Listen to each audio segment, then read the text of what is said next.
माँ को लगता था कि भास्कर के पैदा हो जाने के बाद सब ठीक हो जाएगा, लेकिन सर सच ये था कि रितु भाभी का पहले से ही विक्रम के साथ अफेयर था। सर रितु भाभी ने विक्रम के लिए भैया को ही नहीं बल्कि भास्कर को भी छोड़ दिया था। भैया बुरी तरह से टूट गए थे सर। भैया ने अपने आंसू कभी भी किसी को नहीं दिखाए और सब कुछ भूलकर अपने आप को बिजनेस में एंगेज कर लिया। अभी थोड़े टाइम पहले ही माँ ने भैया के लिए गरिमा भाभी को पसंद किया। तो राजेंद्र और गरिमा की एंगेजमेंट दोनों फैमिलीज की रजामंदी से हो रही थी? जी सर। गरिमा हमारी जनरेशन तुमसे 20 साल पीछे है। मतलब तुम्हारी एज 22 की है और हम 42 के हैं। तुम्हें इस शादी से कोई प्रॉब्लम तो नहीं है ना? हमें कोई प्रॉब्लम नहीं है। अगर आपको है तो आप बता दीजिए। एक है। क्या? माँ ने तुमसे बताया होगा कि भास्कर, क्या तुम एक 10 साल के बच्चे की माँ कहलाना पसंद करोगी? आपने बिल्कुल सही कहा था। हमारी और आपके जनरेशन में वाकई बहुत फर्क है। पर पता है आपको, आपके जनरेशन के लोग उम्र के बारे में बहुत सोचते हैं, पर हमारी जनरेशन में ये सब बातें ओल्ड फैशन कहलाती है। हमारे लिए ये बातें कोई मायने नहीं रखती। गरिमा अपने से 20 साल बड़े राजेंद्र की सिर्फ बीवी ही नहीं बल्कि राजेंद्र के 10 साल के बेटे की माँ भी बनने वाली थी, और ये शादी वो अपनी खुशी से करना चाहती थी। ये बात भी इतनी सहज नहीं थी। राजेंद्र के भाई दीपक और बहन निशा ने ऋतु और उसके दूसरे पति विक्रम पर उन हमलों का शक जताया, जिसकी पुलिस द्वारा पुष्टि की जा रही थी।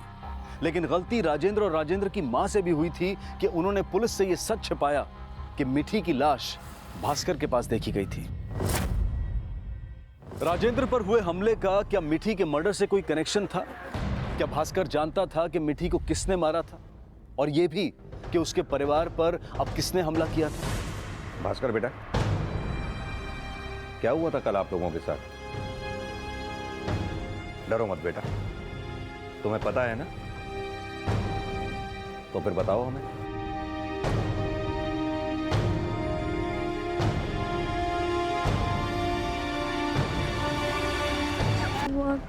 बेटा, आपने देखा उन बाइक वालों को? हेलमेट पहना था उन्होंने, दोनों ने।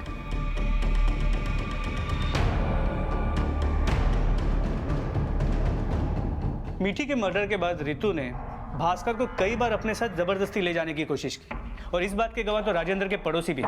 लेकिन शर्मा, यह भी सच है, रितु ने अपने बेटे भास्कर को पहले पति राजेंद्र के पास छोड़कर विक्रम से शादी की, और मिठी के मर्डर का इल्जाम राजेंद्र और उसके परिवार वालों पे लगाया। हो सकता है उसी ने यह सब बदला लेने के लिए किया।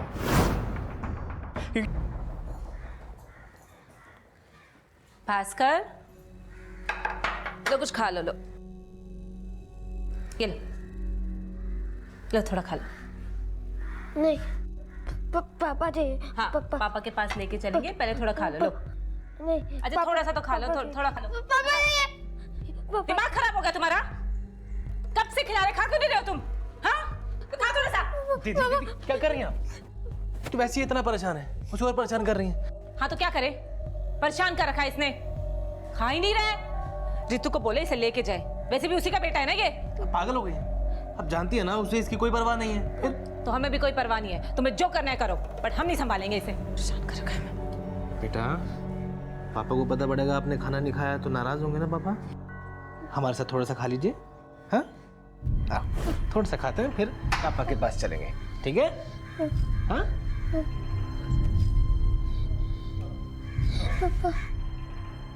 सर, हम मरते दम तक ये बात नहीं भूल सकते कि राजेंद्र के घर वालों ने हमारी मिठी को मारा था। लेकिन आप जैसा सोच रहे वैसा नहीं है सर, हमने वैसा कुछ नहीं किया। लेकिन राजेंद्र के घर वालों को मिठी को मरवा के मिला क्या? सर, सताने वालों का कोई मकसद नहीं होता। लेकिन सताने वालों से बदला लेने का मकसद तो हो ही सकता है। सर, आप हम पर शक कर रहे हैं? हमारी बच्ची के कातिल को ढूंढने के बजाय आप हम पर ही शक कर रहे हैं? सर, आप राजेंद्र की फैमिली को नहीं जानते, खासकर उसकी बहन निशा। वो कुछ कम नहीं है। हाँ सर, मिठी के जाने के बाद ऋतु कानूनी तरीके से एक बार फिर भास्कर की कस्टडी लेने की कोशिश कर रही थी। कैसा कानूनी तरीका? और इस केस से निशा का क्या लेना देना है? सब बात यह है कि भास्कर की कस्टडी लेने से पहले हम एक बार राजेंद्र से बात करना चाहते थे। और उस दिन हम राजेंद्र के घर गए थे तो हमने बहुत देर तक दरवाज़ा खटखटाया तो किसी ने भी दरवाज़ा नहीं खोला। फिर हमने खिड़की से झांकने की कोशिश की तो हमने देखा कि एक आदमी निशा के कमरे से निकलकर दूसरी खिड़की से कूदकर भाग गया। खोलो राजेंद्र, दरवाजा खोलो, दरवाजा खोलो। राजेंद्र कहाँ है? घर पर नहीं है वो। कहाँ गया? तुम्हें क्या लगता है कि सिर्फ तुम्हें विक्रम मिल सकता है? हमारे भैया को कोई नहीं मिल सकती? सगाई करने गए हैं वो। चलो अब जाओ, यहाँ पर दिमाग मत खराब करो, चलो।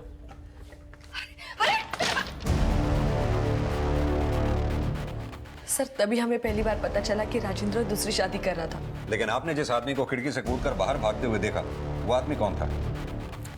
सर हमने उसकी शक्ल तो नहीं देखी, लेकिन सर जरूर वो निशा का कोई आशिक होगा। आशिक? सर हमने उस घर में काफी वक्त बिताया और हम निशा को अच्छी तरह से जानते। उसके अपने पति से बिल्कुल भी नहीं जमती थी, इसलिए वो हमेशा मायके में आके पड़ी रहती थी।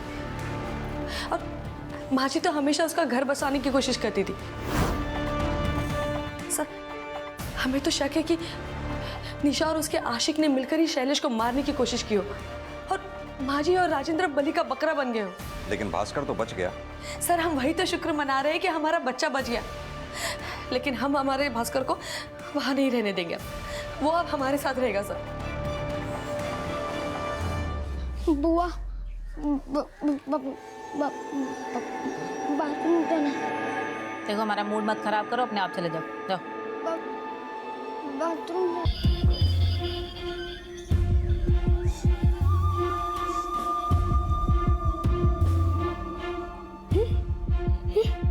ये देख 1000 पॉइंट 1000 पॉइंट मैं जीत गया।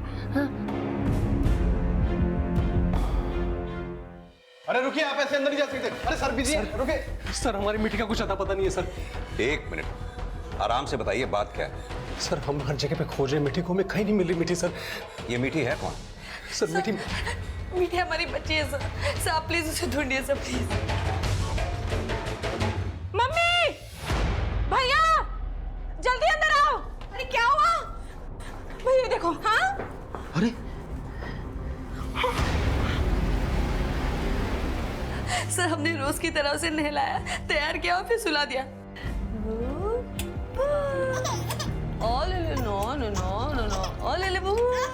उसको सुलाते सुलाते कब हमारी आंख लगे हमें पता ही नहीं चला। जब हम उठे तो मिठी मिठी। सर हम गलती से घर का दरवाजा बंद करना भूल गए। सर पता नहीं हमारी बच्ची कहाँ है, कौन हमारी बच्ची को ले गया। प्लीज हमारी बच्ची को ढूंढे ना, हमें बहुत डर लग रहा है। पता नहीं भास्कर इसे कब उठा लाया, इसकी सांस भी नहीं चल रही है, लगता है मर गई है। दीपक तू ही बता क्या करें? राजेंद्र भैया, आप हमारी माने तो आप सीधा पुलिस के पास जाएं और पुलिस को सब सच बता दें। हाँ भैया, दीपक जी सही कह रहे हैं। अरे क्या सही कह रहे हैं? बड़ी आई पति के हाँ में हाँ मिलाने वाली। माँ पर आपके पास इसके अलावा और चारा क्या है? देख हम सब चारा निकालेंगे, बस तुम इस बारे में किसी से बात मत करना। और तुम अभी के अभी सामान पैक करो और दीपक के पास आसाम चली जाओ। अरे जाओ ना, निकलो। और तुम क्या बड़े होकर के हर वक्त छोटे से सलाह मांगते रहते हो? पर दीपक तो सही सलाह दे रहा है ना माँ। अच्छा क्या सही कह रहा था? क्या कहेंगे हम पुलिस से कि भास्कर इसे यहाँ उठा लाया और खेली खेल में मार दिया? पुलिस पापा हमें मिट्टी के साथ खेलना। हमें इसके लिए हाँ ले जाओ। मिट्टी के साथ खेलना। यहाँ मत आने देना, एक बच्चा नहीं संभलता तुमसे। लेके जाओ ऐसे ऐसे। भास्कर मिट्टी के साथ हमें मिट्टी के साथ खेलना। भास्कर चलो नीचे ले जाओ ऐसे। अभी लाएंगे बेटा, जाओ बेटा अंदर जाओ। हमें मिट्टी के साथ खेलना है।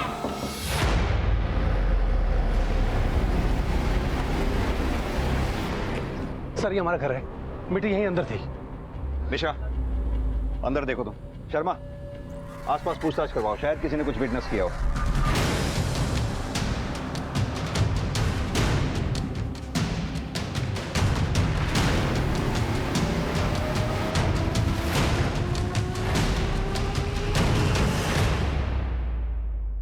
साहब अक्सर हमारी दुकान दोपहर में बंद रहती है, लेकिन दोपहर दुकान बंद करते समय हमने विक्रम के घर से किसी को आते जाते नहीं देखा।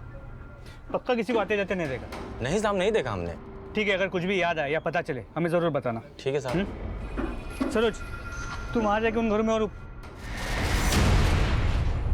तुम बिल्कुल समझ नहीं रहे हो कि हम क्या है? अम्मा हम सब समझ रहे हैं, आप ही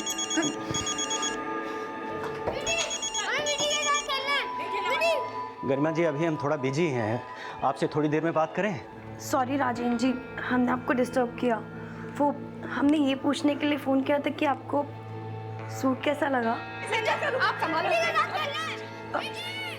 ये पीछे आवाज़ें कैसी है? सब ठीक तो है ना? ले जाओ इसे। एक्चुअली गरिमा जी वो घर में थोड़ा सा हम पर यहाँ मुसीबतों का पहाड़ गिर पड़ा है और तुम अपनी मंगेतर के साथ बतिया रहे हो। आप ही के कहने पे हम इस उम्र में घोड़ी पे चढ़ रहे हैं और आप हो कि हमें। अच्छा, अगर पहले ही चढ़ जाते ना तो भास्कर को माँ मिल जाती और वो ये सब ना करता जो उसने अब किया है। माँ ये सब उसने बचपने में किया है और अगर हम पुलिस के पास नहीं जाएंगे बताने के लिए तो सब के सब फंसेंगे। और क्यों अपने पैरों पे कुल्हाड़ी मार रहा है? शैलेश जी, आप हमारे जवाई हैं, आप ही बताइए हम क्या करें। अब हम क्या बोले? मम्मी किनसे पूछ रही हो आप? ये तो सीधा पुलिस के पास ही जाएंगे। इन्हें तो मौका मिल गया हम सबको बदनाम करने का। तुम हमेशा उल्टा ही क्यों सोचती हो? माँ, आपको जो ठीक लगता है ना वही कीजिए, हम आपके साथ हैं। ये तो हमारी बच्ची को लेके जा रहे हैं। ये हमारी बच्ची। कौन हो सकता है ये? सर समझ नहीं आ रहा कि कौन हो सकता है ये। सर, अभी अभी हनुमान चौक के बीच चौकी से फ़ोन आया था। इस आदमी को अपनी बाइक पे हनुमान चौक के एक सीसीटीवी कैमरा में कैप्चर किया गया। इसके साथ कोई बच्चा नहीं था, लेकिन इसके कंधे पे एक बैग था। हो सकता है उसने मीठी को उस बैग में रखा। उस सीसीटीवी कैमरा के फुटेज को मंगा लिया। सर, हनुमान चौक हनुमान नगर में है ना? सर, वहाँ मेरे पहले पति का घर है।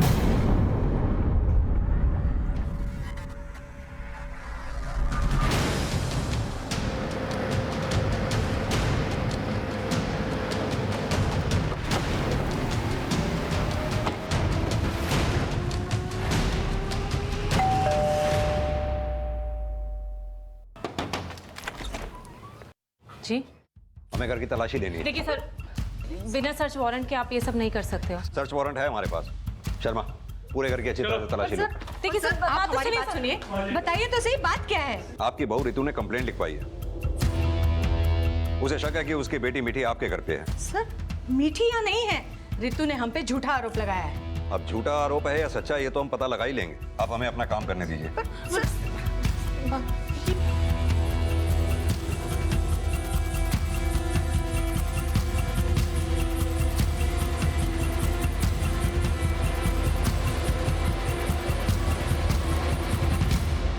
सर, हम आपसे कह रहे हैं यहाँ आपको कुछ नहीं मिलेगा। मीठी नहीं है यहाँ पे। सर, घर में मीठी है और कोई भी छोटा बच्चा नहीं है, लेकिन ये बच्चों का डायपर है, वो भी यूज्ड। सर, डायपर मिला इसका मतलब ये तो नहीं है कि मीठी भी यहाँ है। लेकिन आपके घर में हमें कोई ऐसा छोटा बच्चा भी नहीं दिखाई दे रहा जो ये डायपर इस्तेमाल करता हो। हाँ सर, पर रितु यहाँ अक्सर आती है भास्कर से मिलने और मीठी भी उसके साथ होती है। वही छोड़ गई होगी। रितु यहाँ आती है? जी। ये भास्कर कौन? सर, भास्कर ये रितु और राजेंद्र का बेटा है और इसी से मिलने रितु यहाँ आए दिन आती रहती है। अभी 2 दिन पहले भी वो यहीं थी, 2 घंटे तक उसके साथ कमरे में बैठी थी। तब मीठी भी थी उसके साथ, तभी छूट गया होगा।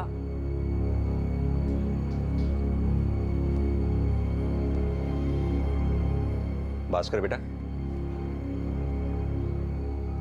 ये फोटो ध्यान से देखो। ये मीठी ही है ना? क्या आज ये यहाँ आई थी? आपने देखा इसको? देखो बेटा, अगर तुमसे कोई भी पूछे ना मीठी के बारे में तो किसी को मत बताना कि तुम मीठी को यहाँ लाए थे।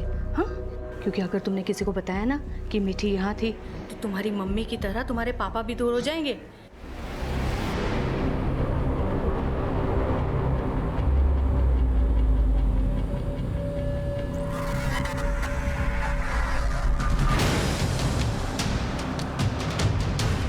घबराओ नहीं बेटा। नहीं देखा, मीठी को नहीं देखा हमने। नहीं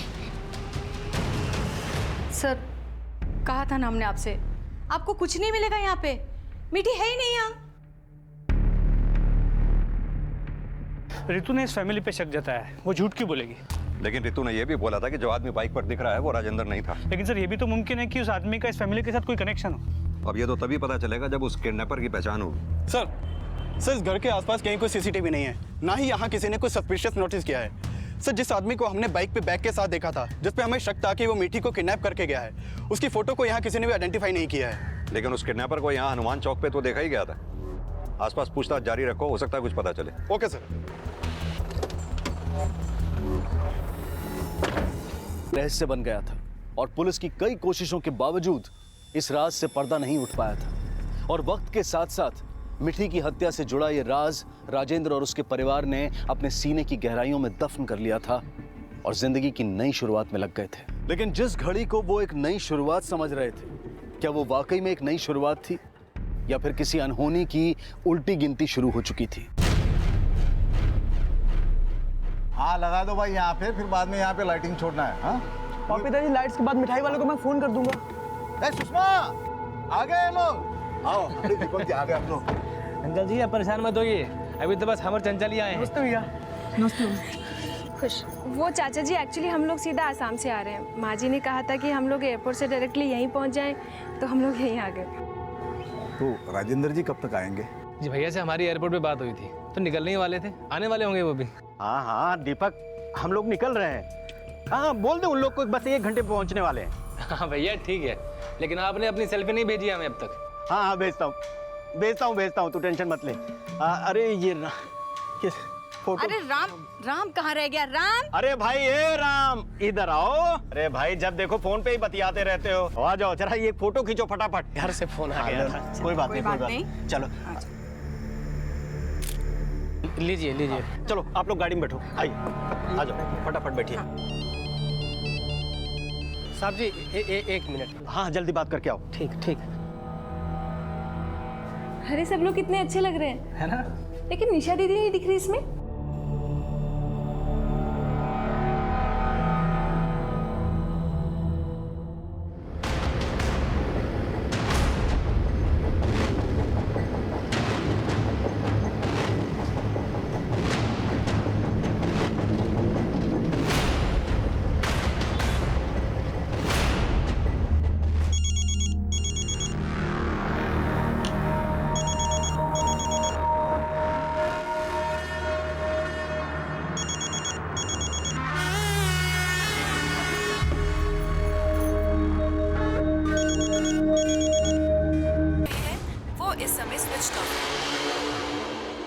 क्या हुआ दीपक जी, किसी से बात हुई क्या? नहीं मम्मी का फोन लग रहा है, नहीं भैया का, नहीं शैलेश जी का। एक काम कीजिए ना, निशा दीदी का नंबर लगा लीजिए। नहीं उनकी तबीयत खराब थी तो वो घर ही रुक गई हैं। दीपक जी क्या हुआ, कुछ बात हुई उनसे? जी बात तो नहीं हो पाई है, हमें लगता है शायद वो रास्ता भटक गए होंगे। हम देख के आते हैं। हाँ? आते हैं।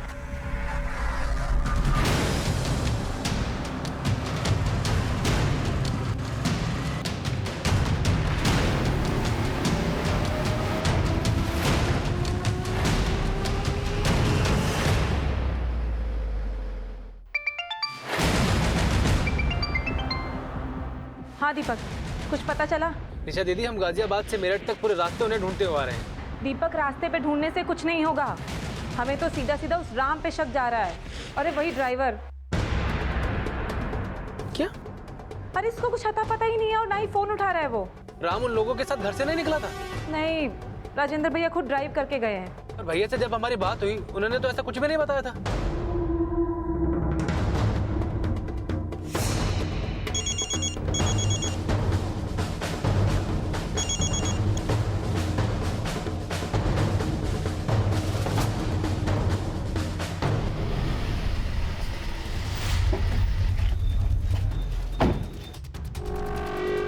क्या नाम बताया आपने अपने भाई का? राजेंद्र शर्मा। आपका भाई राजेंद्र और आपकी माँ कमला हनुमान नगर में रहते हैं? जी सर हमारे भाई के साथ उनके बेटे भास्कर, हमारी जीजा शैलेश जी और हमारी माँ थी। फिर शाम 4 बजे वो लोग मेरठ से गाजियाबाद के लिए निकले थे। हम जानते हैं इन्हें। आपके भाई की पहली बीवी रितु ने मिठी के मर्डर का इल्जाम लगाया था इन पे। उसके घर वाले ये काम जरूर कर सकते सर, वो हमसे बहुत चिढ़ते थे। लेकिन तब आपसे मुलाकात नहीं हुई थी। हम मिलिट्री में हैं सर, फिलहाल आसाम में पोस्टिंग है। सर प्लीज हमारे भाई को ढूंढिए जल्दी। हम पता कर रहे हैं उन्हें। राजेंद्र की गाजियाबाद में कहाँ सगाई होने वाली थी? गाजियाबाद वैशाली में, करीमा भाभी के घर पे। और कौन सी गाड़ी से गए थे आपके भैया? सर वाइट कलर की एसयूवी थी, UP XX621D नंबर है सर।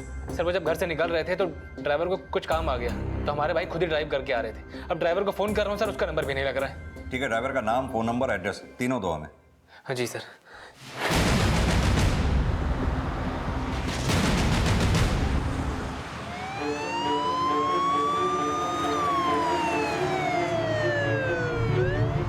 हेलो सर, ड्राइवर रामबिष्ट के घर पे तो ताला लगा है। मैंने उसके पड़ोसियों से पूछताछ की, उन्होंने बताया कि रामबिष्ट का तो पता नहीं, लेकिन उसकी बीवी अपने बच्चे को लेकर जल्दबाजी में कहीं निकली है। हो सकता है राम का अपनी फैमिली के साथ गायब होने का प्लान हो। ये पता करो ये लोग कहाँ। अस्पताल से गिरफ्तार कर लिया गया। हमने कुछ नहीं किया साहब, हमने कुछ नहीं किया। हमने हमारी बेटी के कहाँ चला गया था? बोल। हमारी बेटी की तबीयत अचानक खराब हो गई थी साहब, इसलिए हॉस्पिटल चले गए थे साहब। ये लो, दीपक फिर से मजाक कर रहा कह रहा है। साहब जी, हमारी बेटी की तबीयत बहुत बिगड़ गई है, हमारी बीवी उसको लेकर हॉस्पिटल गई है, हमको भी जाना पड़ेगा। कोई बात नहीं, तुम टेंशन मत लो, मैं खुद ही गाड़ी चला लूँगा। धन्यवाद साहब। एक काम करो, पैसे रख लो और डॉक्टर क्या बोलता है बताना। जी बहुत बहुत धन्यवाद साहब जी। तो फिर तूने अपना फोन क्यों बंद कर रखा था? साहब हमारा फोन चार्ज नहीं था साहब, उसकी बैटरी खत्म हो गई थी।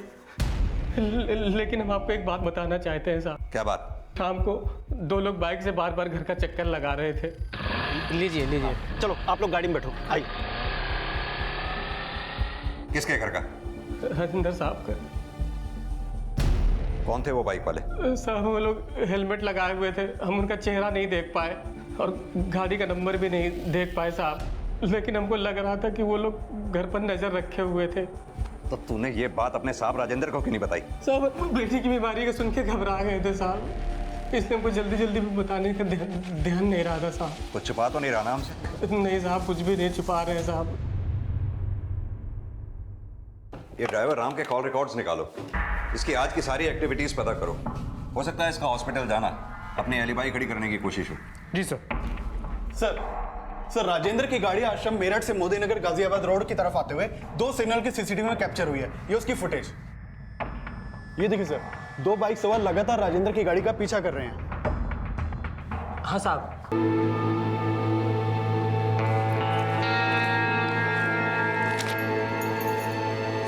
ये लो जाओ।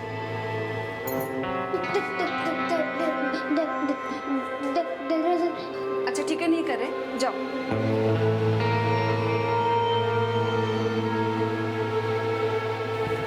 दीपक, हम यहाँ नहीं रहना, वापस आसाम चलो। क्यों, क्या हुआ? और चंचल वैसे भी हम अभी नहीं जा सकते हैं। देखो निशा और भास्कर को हमारी जरूरत है। दीपक हमें भास्कर से कोई दिक्कत नहीं है, लेकिन वो निशा, उनकी आवभगत नहीं होती हमसे। एक बार हॉल में जाकर देखो कैसे बैठ करके आराम फरमा रही है वो। उन्हें देखकर कोई नहीं कहेगा कि माँ जी, भैया और अपने पति की मौत का फर्क पड़ता है उन्हें। बस हमें नहीं रहना यहाँ पे, हमें जाना है। देखो चंचल समझ,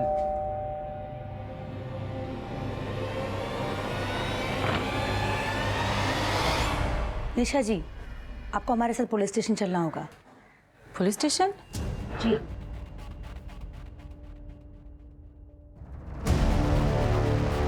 हाँ सर, उस दिन ऋतु घर पर आई थी, जिस दिन राजेंद्र भैया सगाई के लिए गए थे।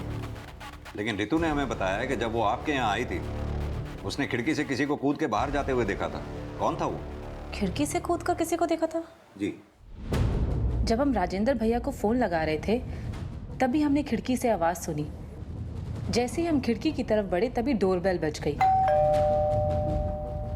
और हमने देखा कि ऋतु आई हुई है। दरवाजा खोलो। राजेंद्र का घर पर नहीं है वो। लेकिन ऋतु ने तो बोला वो तुम्हारा लवर था। सर उस ऋतु का दिमाग खराब हो गया है। कुछ छिपा तो नहीं रही ना आप हमसे? लेकिन सर निशा दीदी आपसे क्यों छुपाएंगे कुछ? लेकिन आपकी निशा दीदी ने ये बात हमें पहले बताई भी तो नहीं। सर हमने किसी को देखा थोड़ी ना था, हमें लगा कि हमारा वहम है। लेकिन सर अब लग रहा है कि शायद ऋतु ने ही भेजा हो। वहाँ वो मम्मी और भैया को मरवा रही होगी और यहाँ घर पर हमारा मर्डर करवाना चाहती हो। शर्मा, मान लो कि निशा ये सच कह रही है, उधर राजेंद्र और उसके घर वालों पे हमला हो रहा था और इधर निशा पे। सर क्या गारंटी कि निशा सच बोल रही है? ये निशा, ऋतु और विक्रम, तीनों के कॉल रिकॉर्ड्स दोबारा से चेक करो, तीनों पे नजर रखो। सर देखो, हमको तुमसे बहस नहीं करनी, हम बस यहाँ भास्कर को लेने आए। क्यों? उसे भी अपने साथ ले जाके मरवाना चाहती हैं आप? वो यहाँ पर रहेगा तो तुम लोग उसे मार दोगे। हम माँ है उसकी, और वो अब हमारे साथ रहेगा। आपके साथ नहीं रहेगा, वो हमारे साथ रहेगा।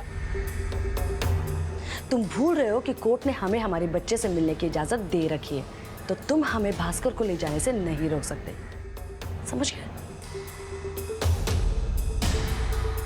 तो ठीक है, अब पहले की तरह उसे थोड़ी देर के लिए अपने साथ लेके जा सकते हैं, लेकिन आपको वापस उसे यहीं लाना होगा।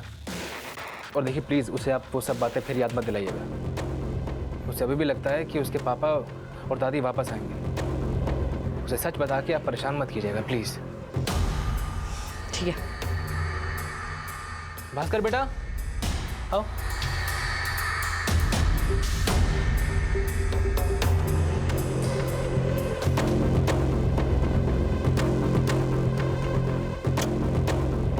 चले।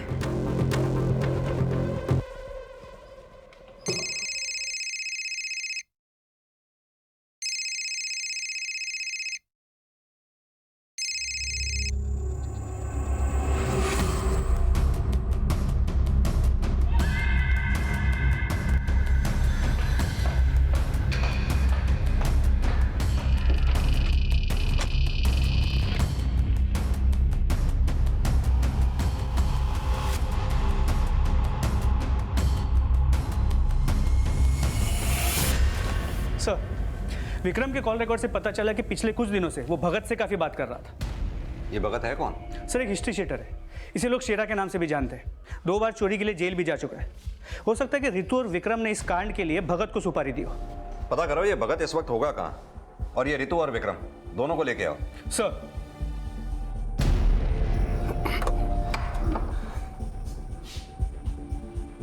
हम बाद में बात करते हैं। रितु, रितु, एक सेकंड आओ। क्या हुआ? एक सेकंड आओ ना।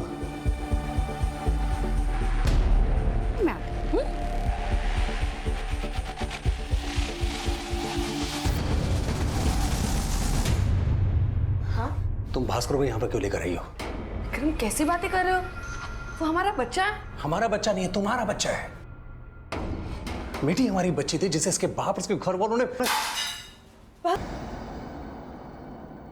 मिठी की किडनैपिंग और फिर हत्या से शुरू हुआ यह केस राजेंद्र की मां और जीजा शैलेश की हत्या के बाद अब भास्कर की किडनैपिंग से भी जुड़ गया। यह साफ था कि भास्कर मिठी के साथ हुए अपराध की लीड दे सकता था। तो क्या भास्कर की किडनैपिंग इसी राज पर पर्दा डालने के लिए हुई थी? सस्पेक्ट कई थे, लेकिन इसमें विक्रम और रितु की भूमिका क्या थी कि मिठी के बाद भास्कर की किडनैपिंग भी उन्हीं के घर से हुई थी? क्या राजेंद्र, उसकी मां और जीजा पर हुए जानलेवा हमले का भी रितु और विक्रम से कोई कनेक्शन था? क्या वो वाकई में कोई साजिश कर रहे थे, या फिर वो खुद किसी साजिश का शिकार थे? इन सभी सवालों के जवाब के साथ कल इस केस के दूसरे और अंतिम भाग में आपसे फिर मुलाकात होगी। अब मैं अनूप सोनी आपसे विदा लेता हूं। तब तक अपना और अपने परिवार का ख्याल रखें और देखते रहें क्राइम पेट्रोल डायल 100। सबक एक को, सीख हम सबको। जय हिंद।